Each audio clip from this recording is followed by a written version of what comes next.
yaitu keseimbangan dan stabilitas. Struktur jembatan ponton harus memenuhi syarat keseimbangan statis agar tidak mengalami pergeseran, kemiringan yang berbahaya atau kerusakan struktural.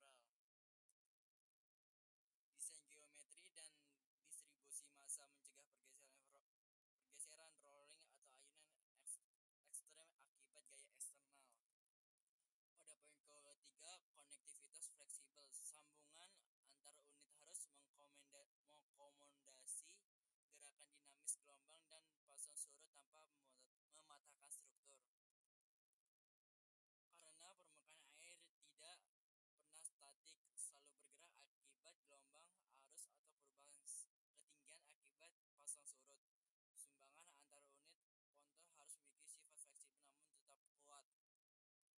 Di halaman selanjutnya, metodologi konstruksi jembatan apung terdiri dari perencanaan beban, menentukan bobot maksimum operasional untuk mengkalkulasi jumlah unit dan dimensi ponton.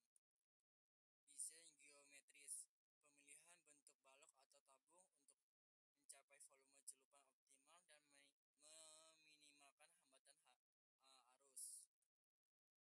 Instalasi dan koneksi, penataan ponton air dan penghubung ke daratan menggunakan sambungan fleksibel. Pemantauan stabilitas, monitoring posisi horizontal dan adaptabilitas terhadap pasang surut air. Di halaman ini contoh implementasi di medan sulit. Nah, ini titik-titik lokasinya gitu ya, kurang lebihnya di sini. Di daerah-daerah sini aja sih. Oke, pada materi yang kedua, prinsip kerja rancangan deteksi kebohongan. Teori dasarnya yaitu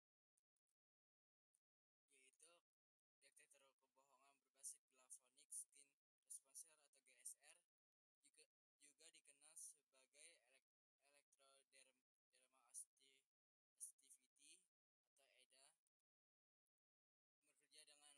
memanfaatkan respons fisiologis alami tubuh manusia saat mengalami stres. Salah satunya adalah ketika seseorang berbohong. Mengapa kulit berubah konduktivitas listrik saat berbohong?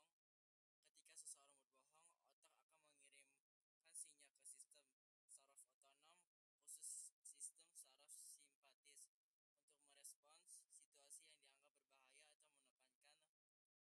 Respon ini menyebabkan beberapa perubahan fisiologis, yaitu perubahan aliran darah. Aliran darah ke kulit dapat berubah, namun mempengaruhi terhadap konduktivitas listrik tidak sebesar pengaruh keringat. Selanjutnya, pembengkakan sel kulit dalam beberapa kasus. Sel kulit dapat